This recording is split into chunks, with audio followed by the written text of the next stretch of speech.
आपके लिए ये प्रोग्राम वैसो मेडिकल आईएनसी के मैन्युफैक्चरर्स और मार्केटर्स के द्वारा लाया गया है। ईसीपी वैसो मेडिकल आईएनसी का एक रजिस्टर्ड ट्रेडमार्क है। वे बहुत अधिक दूरी तक चल पाने में सक्षम हैं। वे लंबे समय तक खुद का निरीक्षण कर पाने में सक्षम हैं। बहुत बीमार से बीमार लोग भी इस ट्रीटमेंट को बहुत आसानी से ले सकते हैं। यह ट्रीटमेंट बाईपास सर्जरी का एक बहुत ही प्रभावशाली विकल्प है। जो पेशेंट ट्रीटमेंट के पहले सालों तक काम करने में सक्षम नहीं थे, वे भी अपने काम पर वापस लौट आते हैं। इस ट्रीटमेंट से पेशेंट को इतना ज्यादा आराम महसूस होता है जो कि किसी भी तरह की दवा या मेडिकल ट्रीटमेंट से दे पाना संभव ही नहीं है। ईसीपी ट्रीटमेंट की सबसे बड़ी खूबसूरती यही है कि यह पूरी तरह से बाहर से बिना सर्जरी के दिया जाता है, लेकिन इलाज खत्म होने के बाद भी इसके फायदे बढ़ते ही जाते हैं और लगभग हर किसी के जीवन की गुणवत्ता में सुधार हुआ है। हमने जो रिजल्ट्स अपने पेशेंट्स में देखे उससे हम आश्चर्यचकित और प्रभावित थे और यह सब रिजल्ट यहाँ के सभी कार्डियोलॉजिस्टों ने महसूस किए हैं।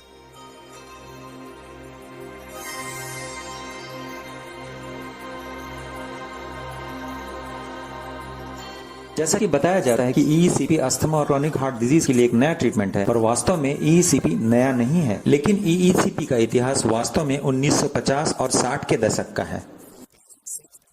एक्सटर्नल काउंटर पल्सेशन मशीन के शुरुआती ओरिजिनल वर्जन में स्टील के हिस्से इस्तेमाल किए जाते थे जो शरीर के पूरे निचले आधे हिस्से में लपेट दिए जाते थे, जैसे हिप्स और जांघों का ऊपरी हिस्सा। कोरोनरी आर्टरीज में ब्लड फ्लो को ठीक करने के लिए शुरुआती दौर में विकसित किए गए काउंटर पल्सेशन मशीनों के फेलियर की वजह से 60, 70 और 80 के दशक में एंजियोप्लास्टी और बाईपास सर्जरी जैसे उपचारों ने जोर पकड़ना शुरू कर दिया था और इसी कारण से काउंटर पल्सेशन मशीनों के विकास का सारा विचार अमेरिका के बाहर ही चला गया। उस समय में विकसित किया गया काउंटर पल्सेशन आज की तरह एडवांस नहीं था, जिसमें एक सीक्वेंशियल इन्फ्लेमेबल काफ को अपर थाई तक टाइट बांधा जाता है, जिससे वास्तव में एक प्रभावशाली काउंटर पल्सेशन को प्राप्त किया जा सकता है। ईसीपी ट्रीटमेंट में कार्डियक फंक्शन को बढ़ाने के लिए एक वेस्कुलर बेड और शरीर के निचले हिस्से का इस्तेमाल किया जाता है। शरीर के लोअर थाई, अपर थाई और बटक्स में एक इन्फ्लेबल एयर काफ लगा दिए जाते हैं, जिससे हार्ट के डायस्टल चरण में सीक्वेंशियली हवा का प्रेशर बढ़ाया जाता है। ये काफ एक एक करके हवा का दबाव डालते हैं। इससे पहले नीचे के काफ को, फिर बीच के काफ को और आखिर में सबसे ऊपर के काफ को कुछ इस तरह फुलाया जाता है जिससे रक्त हृदय की तरफ बिना कोई अड़चन पैदा किए आगे बढ़ता है। फुलाए हुए कफ का दबाव हृदय की धमनियों और शिराओं दोनों में रक्त के प्रवाह को बढ़ा देता है। जैसे कि कफ में हवा का दबाव कम होता है, हृदय के वेस्कुलर रेजिस्टेंस में तेजी से गिरावट होती है। इस प्रक्रिया में हृदय पे पड़ने वाला लोड कम हो जाता है और ईसीपी ट्रीटमेंट के रिजल्ट तुरंत ईसीपी मॉनिटर पर देखे जा सकते हैं। जैसे ही ईसीपी ट्रीटमेंट शुरू होता है, हार्ट का डायस्टोलिक प्रेशर दुगने से भी ज्यादा बढ़ा दिया जाता है। जब कोई भी उपचार, विशेष रूप से हृदय रोग जिसका अपना लंबा इतिहास रहा है, अभी तक इस ट्रीटमेंट को लेकर कई तरह के सवाल उठाए जाते हैं, क्योंकि अभी तक ईसीपी का कोई वास्तविक अध्ययन नहीं है जो कि वैज्ञानिक तरीके से इसका मूल्यांकन करता हो। ईसीपी ट्रीटमेंट की ज्यादातर स्टडीज हार्ट पेशेंट्स के व्यक्तिगत अनुभव और क्लिनिकल पैरामीटर्स पर आधारित है, जो यह स्पष्ट बताती है कि ईसीपी ट्रीटमेंट से कोरोनरी आर्टरी डिजीज के पेशेंट्स में एंजाइना तेजी से कम होता है और हार्ट पेशेंट्स के जीवन की गुणवत्ता में तेजी से सुधार होता है। कोरोनरी आर्टरी डिजीज के ट्रीटमेंट को स्टडी करने के लिए ईसीपी ट्रीटमेंट को जब अन्य ट्रीटमेंट के साथ कंपेयर किया गया तो उन सभी हार्ट पेशेंट्स के मापदंडों में सभी को एंजाइना पेक्टोरिस होना अनिवार्य था, क्योंकि उनके पास कोरोनरी आर्टरी डिजीज होने के पक्के सबूत थे और नमूने के लिए चुने गए सभी हार्ट पेशेंट्स के टीएमटी टेस्ट पॉजिटिव थे। ईसीपी ट्रीटमेंट के परिणामों का अध्ययन करने के लिए कोरोनरी आर्टरी डिजीज के पेशेंट्स को दो तरह के समूहों में बांटा गया। पहला समूह जिनमें पेशेंट्स को पूरा ईसीपी ट्रीटमेंट दिया गया और दूसरा समूह जहां हार्ट पेशेंट्स को एक ऐसे मशीन पे काउंटर पल्सेशन दिया गया, लेकिन वो वास्तव में काउंटर पल्सेशन नहीं था। सभी पेशेंट्स को यही लग रहा था कि वे इलाज करवा रहे हैं। वे इस बात में अंतर नहीं बता सकते थे कि उन्हें सही इलाज दिया जा रहा है या दिखावटी इलाज। ईसीपी ट्रीटमेंट के रिजल्ट की स्टडी के लिए मुख्य रूप से ट्रेडमिल स्ट्रेस टेस्ट के रिजल्ट को मापा जाता है, जहां उन सभी रिजल्ट्स को एक कोर लैब में भेजा जाता है। कोर लैब में पेशेंट के एक्सरसाइज ट्रेडमिल स्ट्रिप्स के रिजल्ट्स को रैंडम रूप से चुनकर एक स्टैटिस्टिक्स बनाई जाती है, जहां देखा गया है कि ईसीपी ट्रीटमेंट से पेशेंट के ईसीजी के एसटी सेगमेंट डिप्रेशन और टोटल एक्सरसाइज टाइम में स्पष्ट सुधार देखने को मिला। जब कोई डेटा को देखता है तो उसमें 130 या उससे अधिक पेशेंट्स का डेटा होना अनिवार्य होता है जिन्हें ईसीपी ट्रीटमेंट दिया गया हो। इस ट्रीटमेंट में ऐसे पेशेंट्स की संख्या बहुत ही कम है जो ट्रीटमेंट को ईसीपी मशीन पे आसानी से नहीं ले पाए। अगर हम ईसीपी लेने वाले पेशेंट को देखते हैं तो वो ईसीपी ट्रीटमेंट प्रोटोकॉल को बहुत ही आसानी से फॉलो कर लेते हैं। हमने अपने अनुभव से देखा है कि पेशेंट बिना किसी दिक्कत के इन प्रोटोकॉल को पूरा कर लेते हैं। उनमें से ज्यादातर टीवी देखते हैं या मैगजीन्स पढ़ते हैं। कुछ लोग ट्रीटमेंट के दौरान फ्लिप हो जाते हैं और अभी तक हमने ऐसा किसी को नहीं देखा जिसे ईसीपी ट्रीटमेंट लेने में कोई परेशानी होती हो। यहाँ पर उन पेशेंट्स के लिए संक्षेप में हम 3 तरह के सैद्धांतिक परिणाम की बात करेंगे जिन्हें ईसीपी एक्सरसाइज ट्रीटमेंट दिया गया और दूसरा जिन्हें केवल प्लेसिबो एक्सरसाइज ट्रीटमेंट दिया गया। हमने पाया कि दोनों समूहों के पेशेंट्स ने बेस लाइन से काफी सुधार किया है। ईसीपी ट्रीटमेंट वाले पेशेंट्स में सुधार प्लेसिबो ग्रुप की तुलना में दुगने से भी अधिक था। इस्कीमिया या चेस्ट पेन में कमी, जो कि ईसीपी ट्रीटमेंट के रिजल्ट को देखने के लिए सबसे महत्वपूर्ण मापदंड था, ऐसे पेशेंट्स में ईसीपी ट्रीटमेंट से बेस लाइन से बहुत अधिक और स्पष्ट सुधार देखने को मिले, जबकि प्लेसिबो ग्रुप के पेशेंट्स में कोई विशेष बदलाव देखने को नहीं मिले। ईसीपी के परिणाम इस तथ्य को देखते हुए बहुत ही असाधारण थे क्योंकि परिणाम के लिए चुने गए मरीज वास्तव में अपने हृदय रोग से बहुत बीमार थे। उदाहरण के लिए अधिकांश रोगियों को या तो पहले हार्ट अटैक आ चुका था या उनकी पहले कई बार बाईपास सर्जरी और एंजियोप्लास्टी हो चुकी थी। अधिकांश मरीज इस ट्रायल की शुरुआत से ही 2 या 2 से अधिक दवाओं पे थे और उन्हें अब छोड़ दिया गया था। इसलिए इन परिणामों को वास्तव में उन रोगियों के समूह के संदर्भ में देखना होगा जिनके लिए अन्य उपचार के विकल्प समाप्त हो गए थे। हमने अब ईसीपी की रिसर्च में यह साबित किया है कि ईसीपी मशीन एंजाइना को कम करने का काम करती है और इसलिए ईसीपी ट्रीटमेंट को एंजियोप्लास्टी और बाईपास सर्जरी के विकल्प के रूप में देखा जा सकता है। ईसीपी थेरेपी हार्ट के कार्य करने की प्रक्रिया में 3 अलग अलग तरीके से प्रभाव डालती है। सबसे पहले विपरीत दिशा में बढ़ाया हुआ aortic blood flow coronary arteries में डायस्टोल के शुरू होते ही ठीक तभी पहुंचता है जब हार्ट रिलैक्स कर रहा होता है। इससे कोरोनरी आर्टरीज में ब्लड का प्रेशर और फ्लो दोनों बढ़ जाते हैं। दूसरा, हार्ट के सिकुड़ने के ठीक पहले वैस्कुलर बेड में शरीर के निचले हिस्से से हवा का दबाव हटने से ब्लड पंपिंग के लिए हृदय पे पड़ने वाला अवरोध अचानक ही कम हो जाता है। तीसरा, हार्ट पर लोड घटने और वीनस में रिटर्न बढ़ने के संयुक्त प्रभाव की वजह से बिना अतिरिक्त ऑक्सीजन की खपत के कार्डियक आउटपुट भी बढ़ जाता है। यदि कोरोनरी आर्टरीज बहुत पतली या अवरुद्ध हो जाती हैं, जब स्टेनोसिस या हार्ट अटैक हो जाता है, तो मायोकार्डियम और इनका वैस्कुलर एरिया इस्कीमिक और डेड हो जाता है। यह देखा गया है कि एंजाइना वाले पेशेंट्स को जब ईसीपी दिया जाता है तो उन्हें बहुत कम इस्कीमिक पेन के उनके कार्य करने की क्षमता में तेजी से विकास होता है। इस दूरगामी प्रभाव के लिए जो तर्क सुझाया जाता है वो यह है कि ईसीपी ट्रीटमेंट की वजह से कोरोनरी आर्टरीज में वापस लौटने वाले बढ़े रक्त संचार की वजह से कोलेटरल धमनियों का निर्माण और विकास होता है।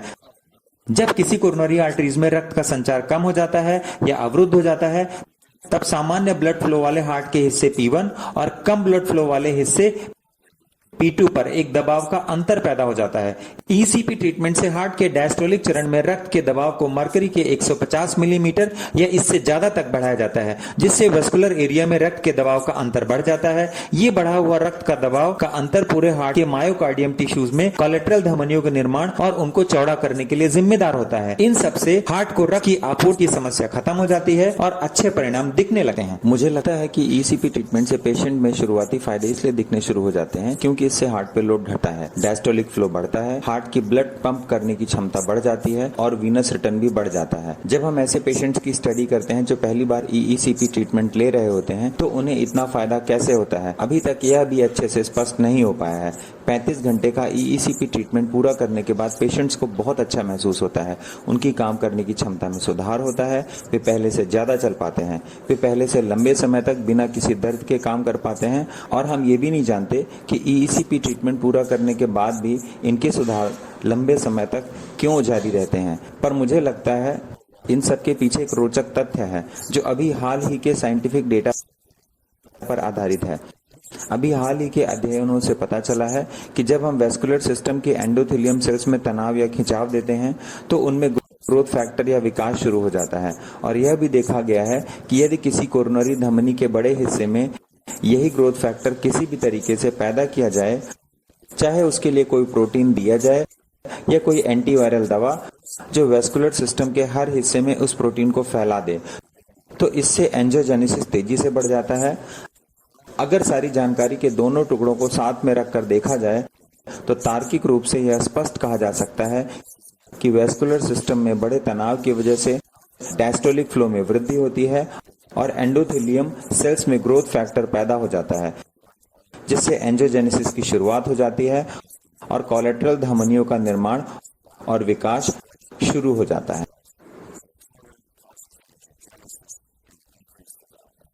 ईईसीपी ट्रीटमेंट के बहुत से फायदों में एक फायदा जो तुरंत देखने को मिलता है वो यह है कि बहुत ही कम समय में पेशेंट्स के एंजाइना एपिसोड्स में कमी आ जाती है, जिससे पेशेंट्स के द्वारा ली जाने वाली नाइट्रोग्लिसरीन की दवाएं या तो बहुत कम हो जाती हैं या तो बंद हो जाती हैं।